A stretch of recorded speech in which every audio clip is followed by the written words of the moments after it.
Basahin ko lang yung mechanics ng game na to. Okay. Sasagot ka in character ha.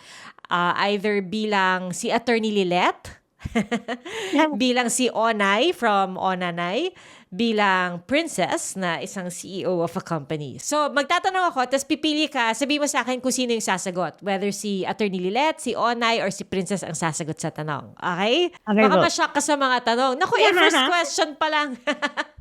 Eto na, first question, kamusta ang love life ni Joe Berry? Baka si attorney sumagot. Well, ano po, sige si Princess, Okay. Happy naman po siya and happy naman yung part ng buhay ko na yun. Pero ayun, Ah! wala pa. So, pag sinabing happy yung part na buhay rin, ibig sabihin kasi may something. May po, iiwan na po natin doon.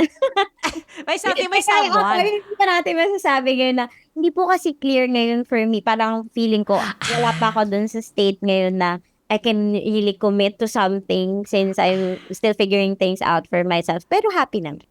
Nakakakilig naman. So parang ano pa lang yun, early stages pa lang of ano. Diba? Lagay po natin doon. We will leave it at that. Thank Kasi you. we will invoke na your right against self-incrimination. Incrimination. O Dapat paano pala naman, yun yung sinagot. oo nga. Eto, paano daw magalit si Joe? Naku. Si Onay ba Si Onay sasagot na lang dito? po. Opo, si Onay na lang po yung sasagot. Tahimik kasi magalit si Joe. And medyo mahaba yung pasensya ni Joe. So, pagka nagalit siya, next level na yung nagawa mo. So, Matakot ka na. Kumbaga, pag Apo, nagalit tsaka siya, matakot tahimik ka kasi na. magalit si Joe. Pag maingay pa po ako, hindi pa galit. Pero pagka tahimik Ah, ako. okay. Gets ko yung ibig mo sabihin, actually. Sino ang showbiz crush ni Joe? Oh! Si Onay din ba Lagi sasagot nito?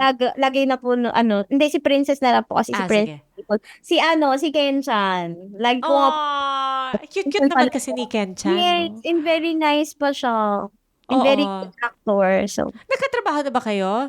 never pa. Pero nag-meet na po kami ilang beses na. Ay, Sa okay. mga events. Alam niya na rin Bait po. niya. Na-crush ko siya. Hindi na Ilang beses secret, na no? siya nakinig.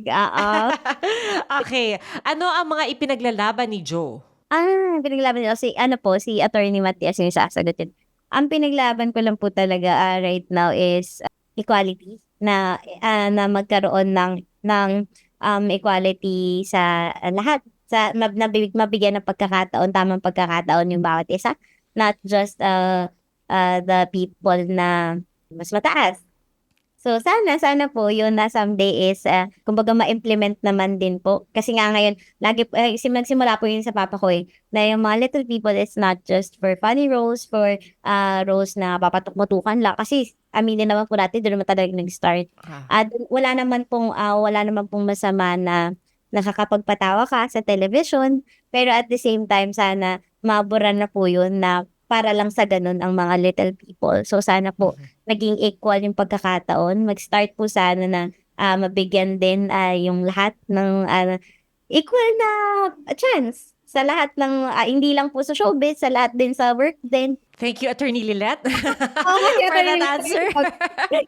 How about, next question. Anong taste sa damit ni Joe kapag normal na araw? Ano po, yung comfy.